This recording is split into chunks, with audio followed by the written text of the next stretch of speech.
Hello, this is Christine from Soulful Selling Bootcamp. I just wanted to give you a preview of our exciting Yoda and Elsa pumpkins. Hey guys, how's it going?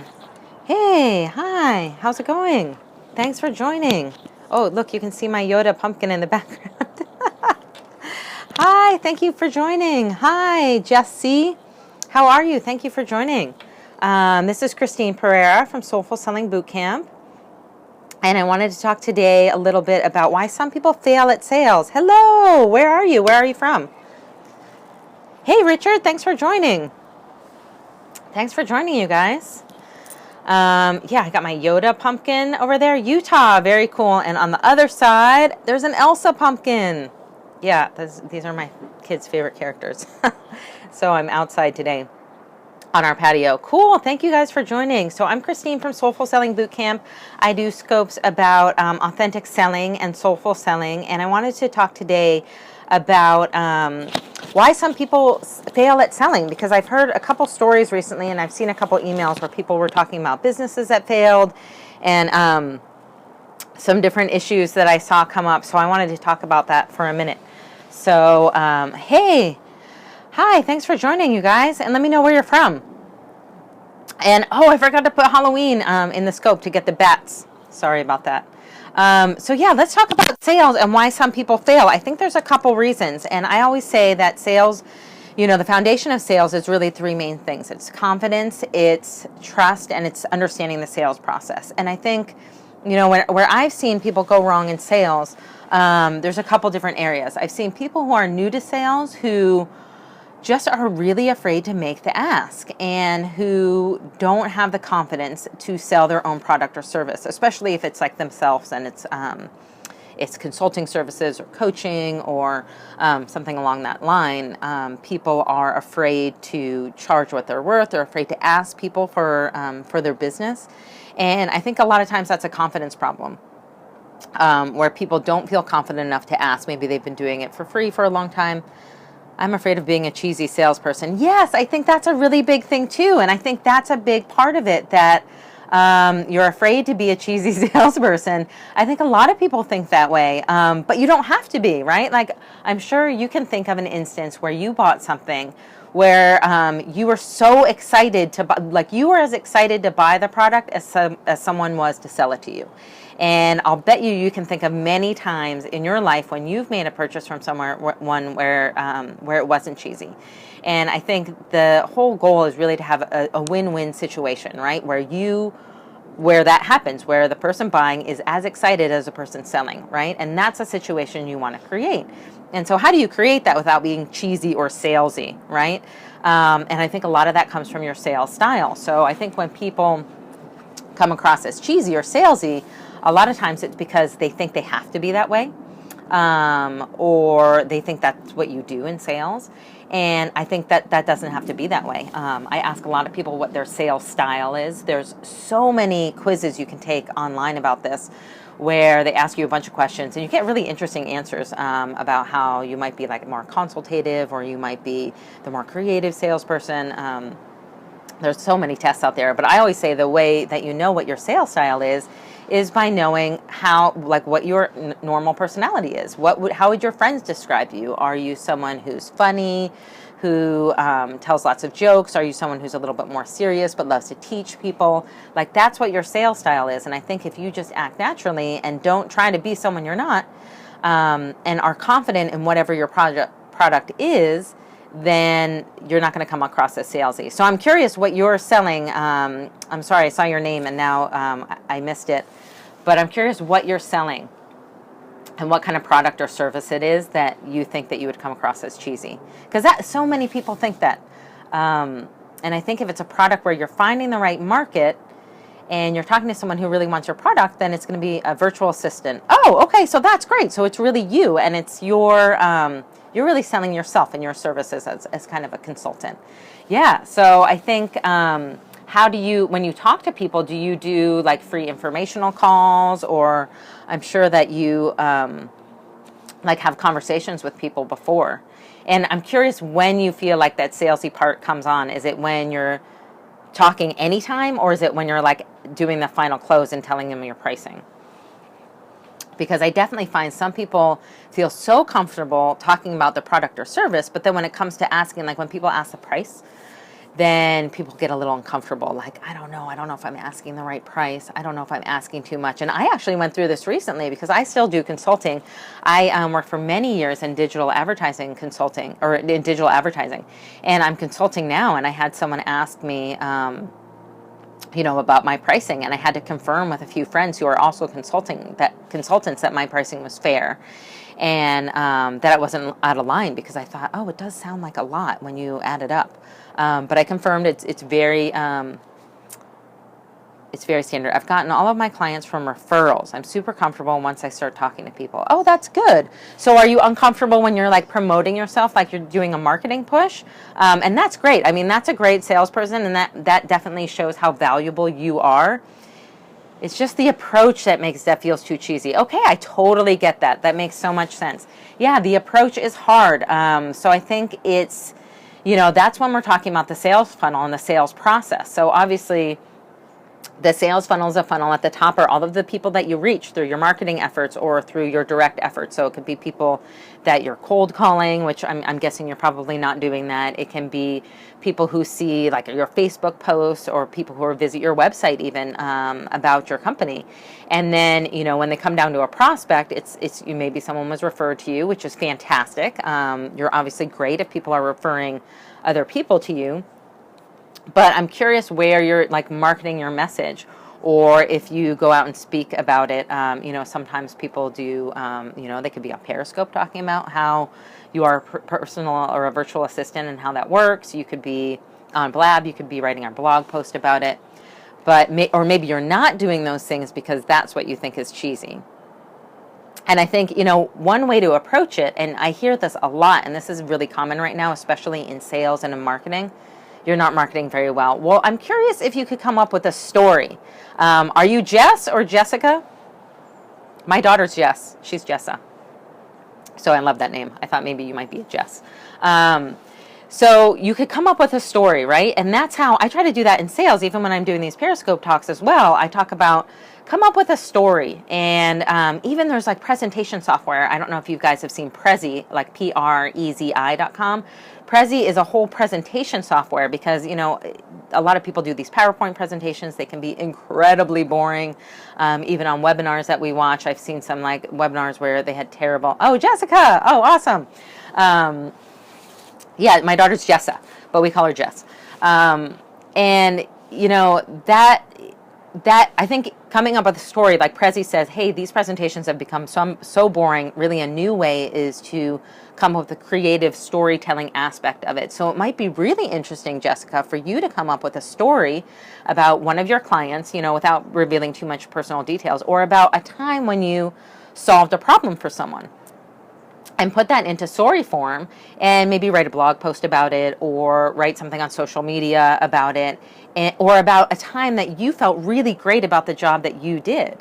Because it's always hard when you're talking about your client's perspective. You don't want to, some people are not comfortable with, bragging. If you are comfortable, that's awesome, but a lot of people are not. Where someone says, oh, they said this was so great, but talk about it from your experience. Like, I love this project because I love seeing the people that impacted.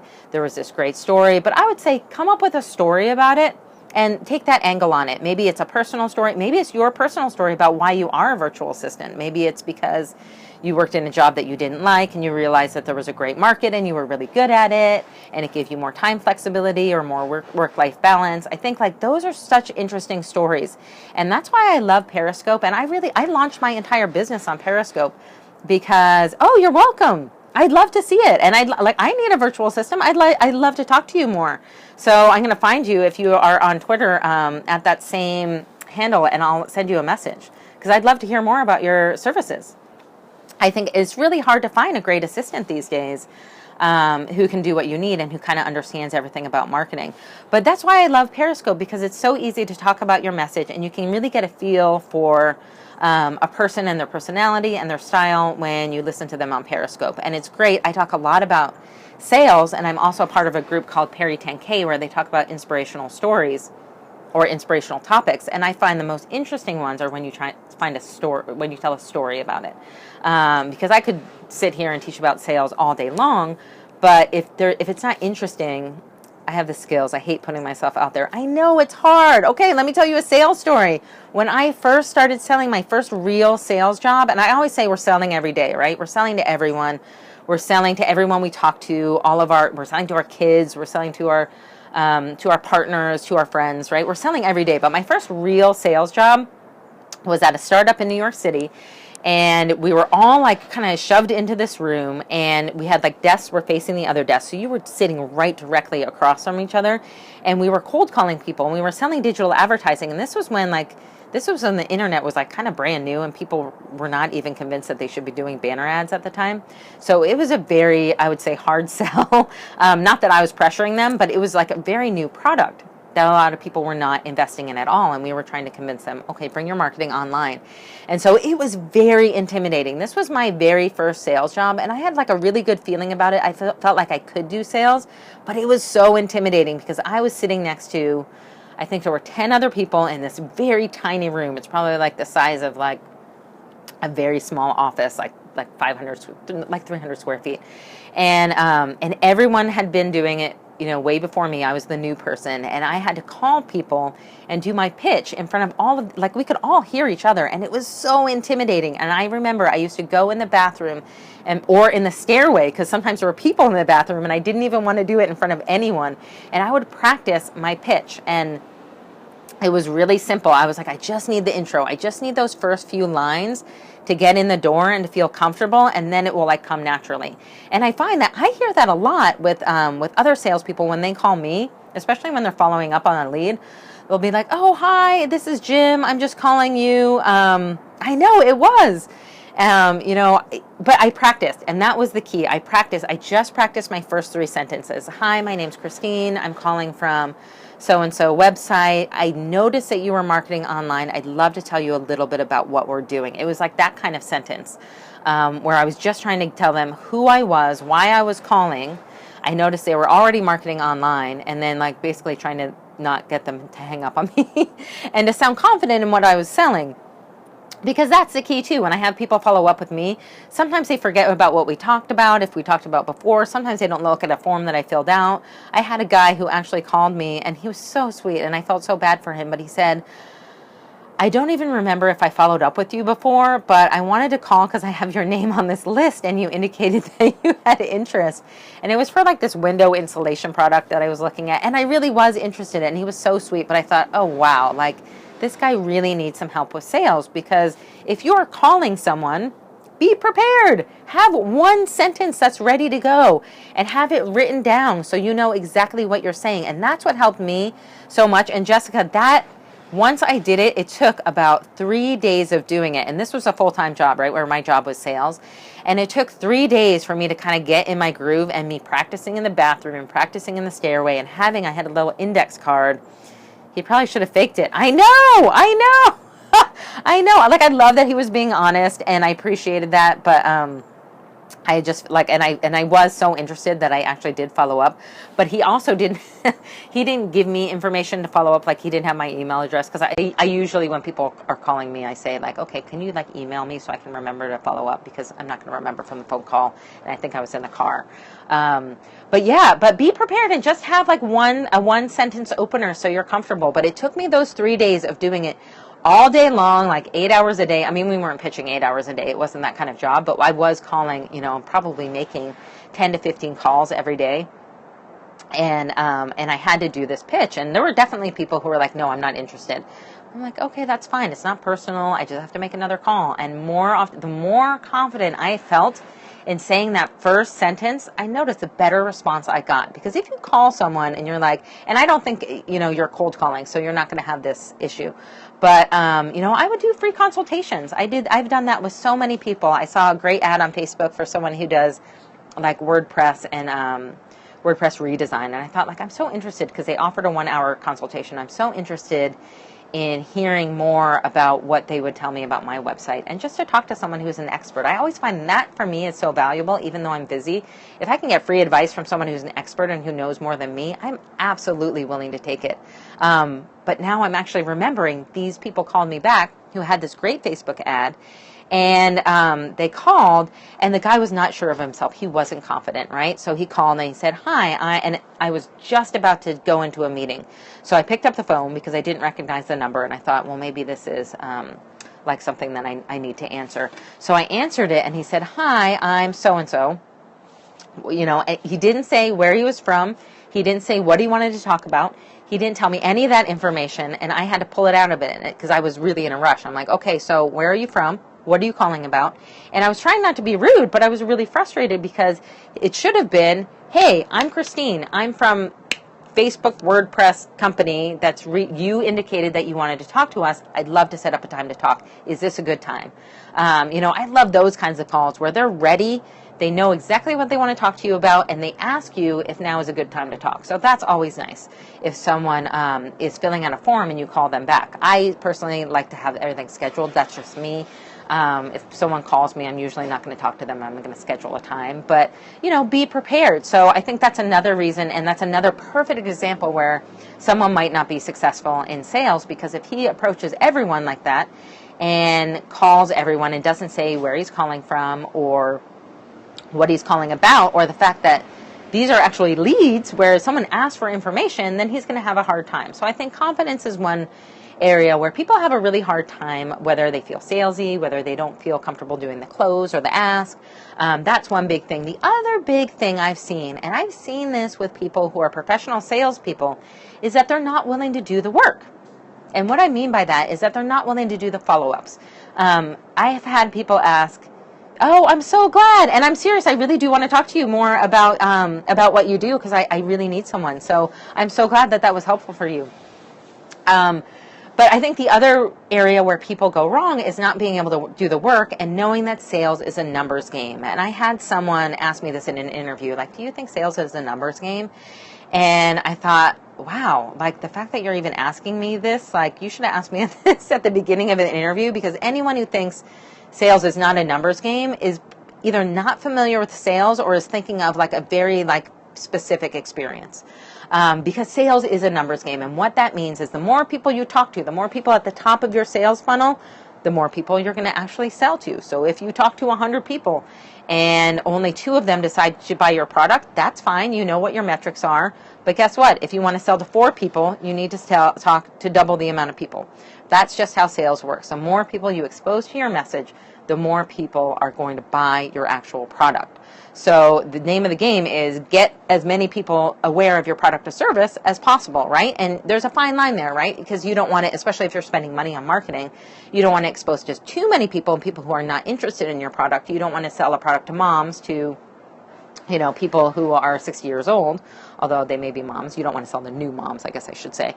You know, you want to be marketing to the right people. But if you're spending money on marketing, especially, you want to make sure you have the right target market. And there's so much, especially these days with digital marketing, where you could really, really get specific, whether it's Facebook ads, whether it's Google search, whether it's, you know, any kind of ads that you're doing. You just want to make sure those are targeting. But make sure you know you need to do the work. And I did a webinar recently for Soulful Selling Bootcamp where we talked about like the 5 strategies for soulful selling. And I'm going to be doing an upcoming webinar again in the next couple weeks. So if you're interested, you can go to soulfulsellingbootcamp.com and sign up for my email newsletter, and you will get information about that. But we had some really great questions where someone asked, how much time should I spend every day on sales? And I thought, what a great question, because as small business owners, as entrepreneurs, you are doing so much. I know how it is. I've been and I am a small business owner. My husband's a small business owner, and I see when you're dealing with accounting, when you're dealing with marketing, you're dealing with your actual product or service, whatever you do, you're dealing with like office supplies, you're dealing with everything, right? It's really hard to prioritize sales. Sometimes it just feels very overwhelming. So she asked me how much time, and I thought, what a great question. And my answer to that question was, it doesn't matter. As long as you spend some time and you dedicate that time every week, I don't care if it's 30 minutes a week, if it's 5 minutes a day, If it's 1 hour a week, just dedicate some time consistently on a weekly basis to sales. That is amazing. Hi, Sinbird. Thanks for joining. Hi, guys. Thanks for joining. We're talking about soulful selling, some of the mistakes that people make in sales that leads to them not being successful. And right now we're talking about how people a lot of times are not willing to do the work in sales or doing the follow-up. And we had a great question a few weeks ago on the webinar that I did on soulful selling where someone said, how much time should I dedicate to sales? And I think as long as you dedicate some time consistently, that's the most important thing, and to prioritize it. So once you become very sophisticated in sales, it's very important that you learn how to prioritize your sales. So if you have someone who's asked for more information about your product or service, that is a hot lead. You have to follow up with them right away. And when I say right away, I mean within 24 hours, if possible, within like 5 hours. That's key. If someone, filled out a lead form, if someone sent you an email, if you got a personal referral from someone, it's very important that you follow up immediately, like as soon as possible. And that is a very high priority. If you have another list of people who you haven't talked to in a year but have indicated some interest in your service, those are also great leads. I would say those are warm leads because some time has passed. But those are really important to follow up with too, but you want to prioritize, right? You want to prioritize the most important stuff first. And a great example of this was when I worked in digital media. I used to sell to really big clients like Microsoft and Google and Facebook. And I used to sell to some smaller clients who were still very big, but weren't as big as those big companies. And what I learned over my years of selling to these companies is that really large companies, even though they're going to buy a lot more and the dollar value is going to be more, the sales cycle is much longer because a lot more people are involved in making the decision, right? So it has to go through several layers of approval. So if I was selling to someone like Microsoft or Google, I would know, hey, I got to dedicate time to that every week, but I'm not going to make money on that right away. So I have to make sure I also balance that with people who I know can make a decision much more quickly. Some of the smaller businesses, some of the startups that I sold to. Hey, Flawless, thanks for joining. And prioritize that. And I think that's important in any sales job, right? Because when you think about sales, it can be very, very overwhelming, right? There are so many things you can be doing, but I think the important thing is to spend time every week and to prioritize. So the most recent leads that you have, people who have asked for information, people who have maybe filled out a form, people who are your most recent, people who have joined a webinar, whatever it is, those are your most recent and most hot leads. So when we talk about like leads, we're talking about people who would convert to be an actual sale. So a lead, once they convert, is going to be an actual customer, right? So you have hot leads, which are the ones who are most important and most urgent right now. You have warm leads, who may be people who are interested, but maybe not ready right away. And you have cold leads, who are people who maybe have said, I'm not interested right now, call me back. They might have said they're not interested, and then you should move them off of your lead funnel. But the important thing is to prioritize all three, but also follow up with all three. Because if you talked to someone last year who said, I'm really interested, but it's not the right time for me, like I need to wait until my business gets to this level, like make sure you follow up with them, because I will tell you, most people are not following up with them. You being the person that does follow up with them can be the one who makes the sale, because I had this happen to me all the time when I worked in marketing for a few years. And it's actually why I decided to go back into sales, because I found so few people followed up with me. And now I've seen this written in books. I saw it in the Success Principles book, which is great, where they talk about how most sales are made after like 4 to 5 follow-ups. And I always say you need 4 to 6 quality interactions to close a sale. And that most people give up after the first try. So, I mean, do you have a system for tracking leads? Yes, I was just going to talk about that. So CRM systems are great for tracking leads. So CRM stands for Customer Relationship Management. So Salesforce, for example, is a very large company that very big companies use for tracking leads. I don't recommend that if you're a small business owner. It's very expensive. That is like the gold standard. I think it's a little overcomplicated for small business owners. I actually did a whole scope on this. I really like 3. There were 3 that I mentioned. I did a scope on CRM, and maybe I'll post it today on my blog so people can see it.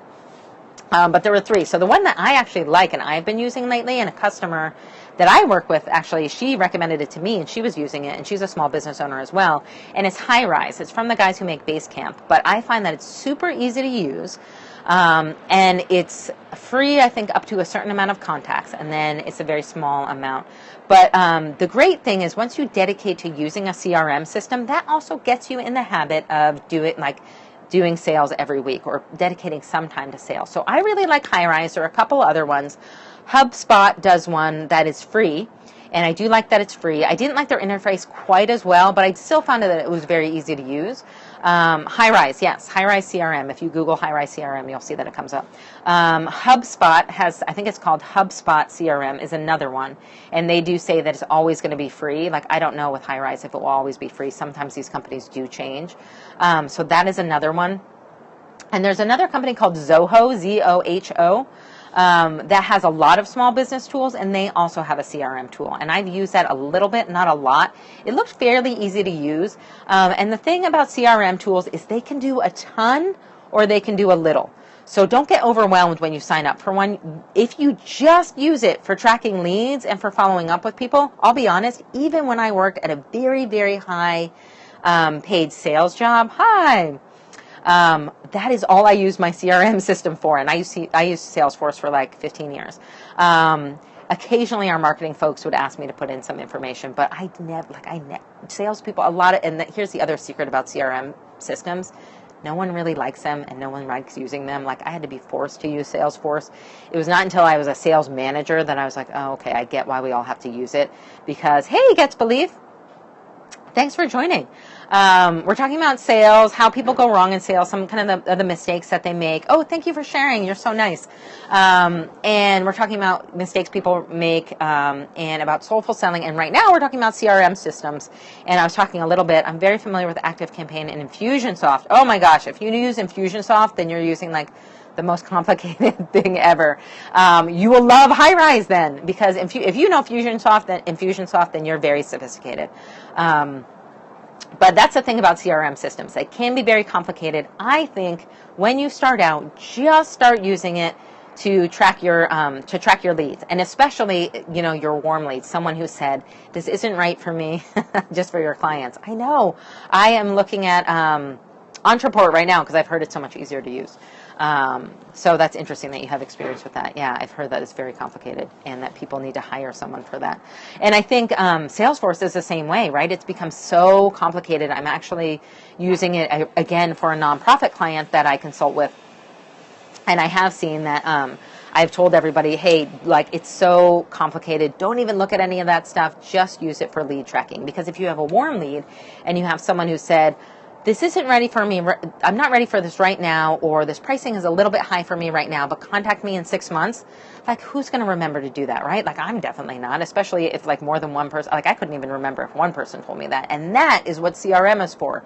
If it's one thing that you use it for, use it to remember to follow up, because I can almost guarantee you, if you use a CRM person, might be the only person who follows up with that person who says, I need 6 months, or I need my business to be at this level before I can commit to it. So that is where you can make a sale. And people, I am so impressed with salespeople when they call me back and say, I talked to you 3 months ago and you told me to call me back. I'm like, oh my God, you actually called me back? Because I say that quite a lot. And sometimes, I'll be honest, I say, it just tuned in. CRM, yes, it is. Courtney, thanks for asking. CRM is a customer relationship management. So what we were saying is one of the big problems with sales and being successful in sales is doing follow-up, right? A lot of people forget to follow up or don't even track their leads. And a CRM system stands for Customer Relationship Management, and it's basically like a lead tracking system. And if you're a small business owner, I really think it's essential that you get a very low cost or free CRM system. We were talking about how HighRise is a great one. HubSpot does a free CRM system. Zoho does a free CRM system. And someone told me about one that's like a Google. The callback is what makes for the win-win. Yes, it does. It is. It's so helpful when someone calls back and says, or you call someone back and say, hey, you told me to call you back, or you said you were interested. Let's talk a little bit more. And even if they say no, you know what? That's still, you've had 2 contacts with that person. And sometimes it takes 4 to 6, successful interactions. Maybe it will be the next call you make in 6 months. If someone did that for me and followed up with me twice in a year, every 6 months, I would be so impressed that I would take a little bit more time listening to what they had to say. Oh, thank you for the hearts, guys. You are awesome. But yeah, I think that's so important. I think that's an area, and I've seen that as a big issue with experienced salespeople and totally new salespeople. Just the follow up and knowing when to follow up. And sometimes, it feels like you feel bad, but that's a great question to ask. And that's something, when you think ahead and you have this in your mind, right? It's a great question to ask someone who's saying, no, I'm not ready now. Because sometimes someone will be a little bit waffly and say, I'm not ready for this, or your product sounds really interesting. I don't have the money right now. And it's a great question to ask. And it's a really easy question to ask is to say, do you mind if I follow up with you in 3 months, or would 6 months be better?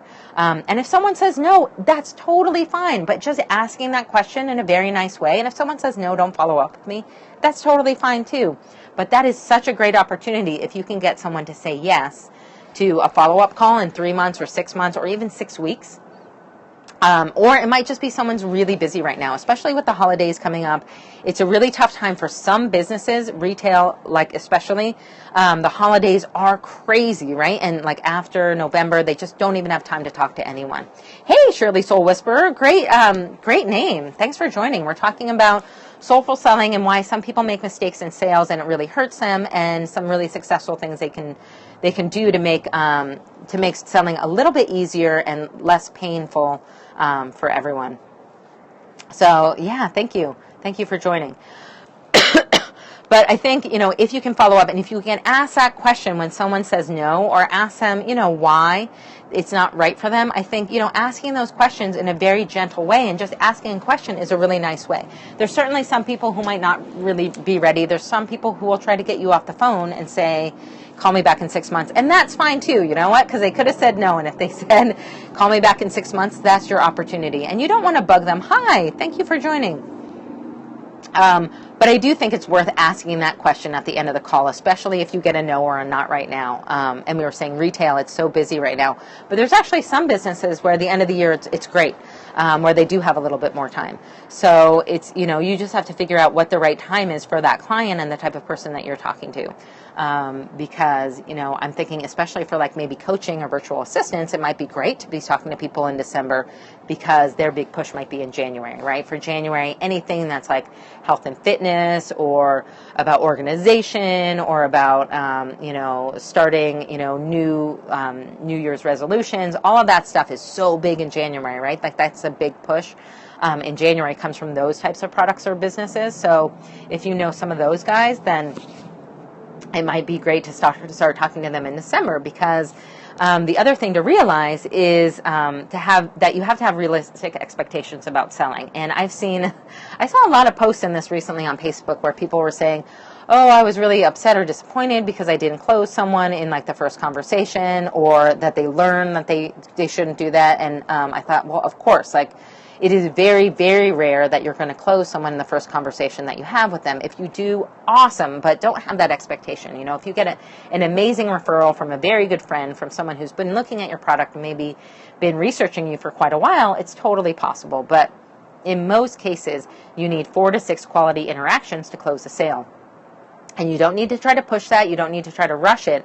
And those interactions don't all have to be personal phone calls. They can be marketing messages. They can be Facebook posts. That can be someone subscribing to your email list. But I do think usually there's 1 or 2 conversations, or definitely some emails in there, depending on what type of business you have, where you're going to make that purchase. And of course, it depends on what product or service you have. We talk a lot about like sales cycles. And when you think about the sales cycle, like a great example is buying a car, right? That's a very long sales cycle in most cases. Yes, I'd love to hear your questions. Ask me. So buying a car, for example, is a very long sales cycle because you're going to take a lot of time. You have to get financing in place in most cases. You're not going to like show up and buy, you're not going to buy a car the way you're going to buy a tube of toothpaste, right? So that's what I mean by a long sales cycle. Some things are a long sales cycle. If you're selling, that's good to know. I've only signed 1 client after a call, but that's because of the referrals, right? So congratulations on that, because that's really awesome if you are able to do that. And I'm just saying, have realistic expectations. If you do that, you're awesome.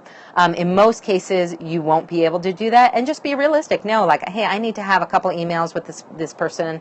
And you guys, if you have questions, please put them in the chat. I'd love to hear them.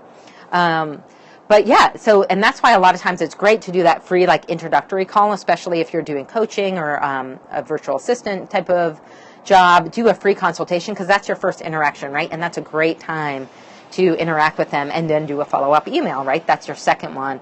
And then maybe you have a couple more emails, and then maybe you send them, an email about, some other project that you did. It could just be email exchanges. It could be the person's not ready yet, and then they see a post of yours on social media like 2 months later and think, oh yeah, I'm ready. Now I do want to do that. So that's why I love the idea of, especially Jessica was talking about how she's a virtual assistant, of you sharing some of your stories online, especially maybe it's on your like on Facebook or on your blog, and sharing some of the challenges or the things that you've learned. It sounds like you have great experience. If you know something like Infusionsoft, it might be really interesting to say, hey, here's the 3 lessons I learned about Infusionsoft today. Number 1, it's way too complicated. Number 2, it's too expensive. You can think of whatever it is. Maybe it's very specific things where you're actually trying to help people who use it. But you can do that very easily. You have an alumni from 35 years ago that has our contact info. Can I call them as a prospect? Of course. Of course. I was talking about before that you can absolutely call them. I would say that's a cold lead, though. That's really old. The big thing with hot leads, it's a lot about recency, right? So if someone you talked to last week is obviously going to be much more priority than someone you talked to a long time ago. 35 years is kind of, did you say 35 years? It's a long time, but it's like a great time to reconnect. So I would say on cold leads, you need a little bit more warm-up time, right? So you might just say, it's really great with sales to follow up with people cold. And just say, hey, I was thinking about you. Or, you could be totally honest, too. It totally depends on your situation. You can say, I just came across this old list and you were on it, and I thought I would just reach out and say hello. You might not be interested at all, but it might be something interested, like, I'd love to talk to you for a couple minutes and just catch up and see how you are. There's so many people in sales who say, don't make it personal, and I don't believe in that. I think all sales is personal. I think even if you're selling someone else's product, you're still really selling yourself, right? People are buying you as part of it.